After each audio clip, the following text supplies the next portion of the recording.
In this video, I'm going to be doing a quick overview of buying a home, so stay tuned as I break down each step. The first step is really going to be talking to a real estate agent. And one of the things you want them to do from the beginning is explain the home buying process from start to finish. That way you can get all of your questions answered up front. Another thing you want to know is how they work with clients and the type of clients they work with. For instance, if you're a first-time home buyer, do they work with other first-time home buyers and how they can accommodate that? Or let's say you have a busy work schedule. Can the agent's schedule work around your work schedule so that you can do showings more easily? They can also talk you through the different neighborhoods and towns you might be interested in, as well as your timeline, especially if you're trying to time the end of a lease with the purchase of your property. They can also talk you through the type of market we're in right now. Are we in a seller's market, a buyer's market, or a balanced market, and what you can expect from that type of market as a buyer. They can also make suggestions based on your criteria. So if you're looking for a certain type of house, they might be able to suggest certain neighborhoods or towns that have those types of houses.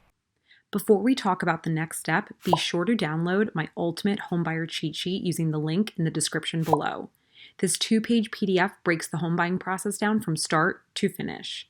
Some of the topics include when you should reach out to a lender, the different inspections you can get as a buyer, why the lender requires an appraisal of the property, and so much more. The next step is really going to be talking to a lender, and I always suggest doing this sooner than later. The biggest reason is your credit score. Some people think that they have a great credit score, and then they find out that their credit score is actually lower when it comes to a lender, and that's because lenders have different parameters that they look at for credit than, say, maybe Credit Karma or things like that.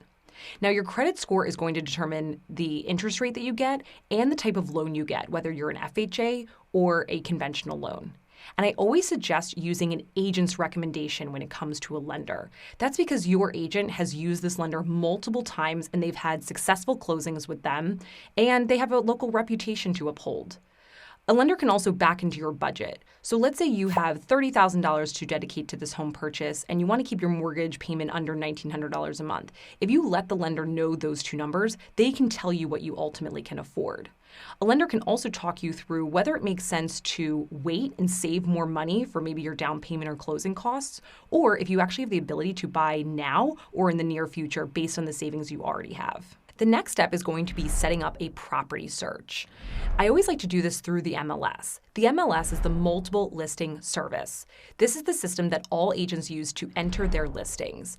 And sites like Zillow and Realtor.com actually pull from the MLS. So if you have a custom property search through the MLS, that means it's going to be super accurate because it's from the original source.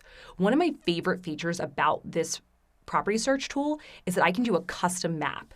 So let's say you want to live 3 blocks from a park, or you don't want to live east of a certain street or south of a certain street, or if you're looking in a certain school district, I can do a custom map that fits that exact criteria. Or let's say you are interested in a home with a lot of original character.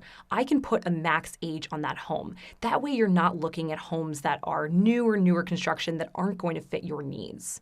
I can also mention something about parking, if parking is a must, or if central air is a must, and just the type of house in general. Let's say you are only interested in single-family homes, or you're only interested in condos, or you're only interested in a row home. I can put that parameter in there. One of the things I love about setting up a property search for clients as opposed to me sending them homes that I think they're interested in is it puts you in the driver's seat. Sometimes I have clients who say, Emily, we really want a 3-bedroom home, but we would settle for a 2-bedroom home if we thought the kitchen was great and had an amazing backyard and a basement that could be finished. Well, as a real estate agent, I don't want to determine what you think is a great backyard or a great kitchen. I would rather you look through the photos and then determine which houses you want to see at a later date. Once my clients are ready to put an offer in, this is when I go over the paperwork. Now, most of the paperwork are standard documents that everyone signs in the state of Pennsylvania or New Jersey, their respective states, okay? Now, these documents are there to protect the public. They're there to protect the buyer and the seller, and it really just outlines your offer. However, I think it's important that you know what you're signing as a buyer. For instance, the contract alone is 14 pages of single-spaced text. So again, I go over this page by page, paragraph by paragraph. That way you can ask all of your questions and I can answer them up front. While my clients are thinking about an offer, I will send them comps. Comps are comparable homes in the same neighborhood or on the same block that have sold recently that are similar in number of bedrooms, square footage, and amenities, such as maybe they both have finished basements, or if it's in the suburbs, maybe they both have pools or central air, things like that. Another thing I'm going to find out as a buyer's agent is what the seller is motivated by. For instance, let's say the seller is under contract on a new construction home that is scheduled to be completed 5 months from now. Well, I know that new construction homes are always delayed. So maybe the seller is going to be motivated by a buyer who can do a longer close, maybe a 6th or 7th month close, just because of those delays that new construction can bring.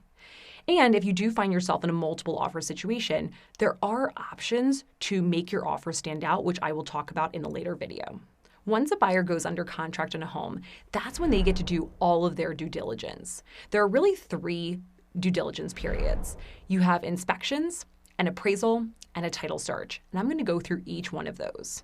So the first one's inspections. This is when you can get a home inspection on the property, and when a home inspector is going to go through the property with a fine-tooth comb and make sure there are no major material defects that would prevent you from buying it.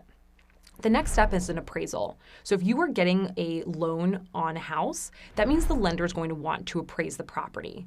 The reason for this is if you were to go under financially and they need to sell your asset, they want to make sure that they can recoup their money and that they can at least sell it for the price that you paid for it, if not more. And then finally, title. So title insurance is going to be where a title company goes back 60 plus years of ownership, and they're going to look at deed to deed and make sure that everything was passed down properly. They're also going to make sure that there are no judgments or liens against the property or no past gas bills or water bills that you would then have to inherit. And just generally speaking, it's just to avoid someone knocking on your door in 10 years and say, hey, I actually own this property.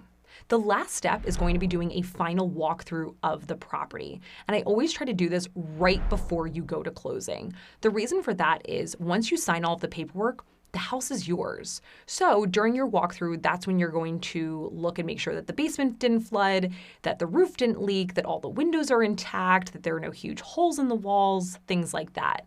And then at closing, you're going to sign all of the title docs and all the lender docs.